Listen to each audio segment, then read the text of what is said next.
পড়াশোনা করার কোনো নাম নাই, খালি ফাঁকিবাজি। ও তুমি চলে এসছো? তোমার মেয়েকে যায় দেখো, এক ফোঁটা যদি একটু পড়াশোনা করে। ঠিক আছে, দাঁড়াও, আমি দেখছি। উফ, পড়তে পড়তে আর ভালো লাগছে না, আয়নাতে নিজেকে একটু দেখি। সত্যি তো আমাকে খুব সুন্দর দেখতে লাগছে।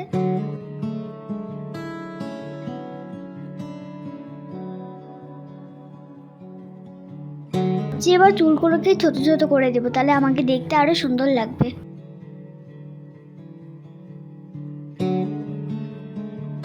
এমা, বাবা মনে হয় দেখে নিল।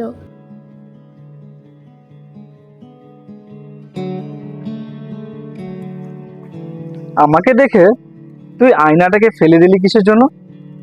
তুই জানিস এই আয়নার আর একটা নাম আছে, নাম হলো ইচ্ছার সমুদ্র। এই কথাটা কেন বলে জানিস? যখনই আমরা আয়নার দিকে তাকাই না, একটা জিনিস ভাবি কিন্তু, ইস আমাকে দেখতে কি সুন্দর, তাই না?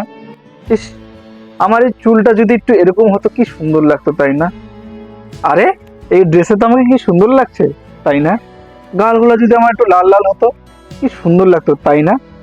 এই যে ইস ইস ইস, এই ইস ইস কোনোদিনও শেষ হবে না। ওর জন্য আয়নার আর একটা নাম আছে, এটা হলো ইচ্ছার সমুদ্র। আর এই তুই পড়াশোনার সামনে যখন আয়না দেখবি না, তখন কি হবে বলতো? তোর ওই সাজগোজের কথাই বারবার মনে পড়বে, পড়াশোনাটা তোর মাথার মধ্যে ঢুকবে না কিন্তু। এই আয়না কি করবে, তোর ভবিষ্যৎটাকে নষ্ট করে দিবে। ওর জন্য আগে নিজের ভবিষ্যৎ গড়ার জন্য পড়াশোনাটা কর। আয়না দেখার টাইম তো অনেক আছে। কথাটা বুঝতে পেরেছিস?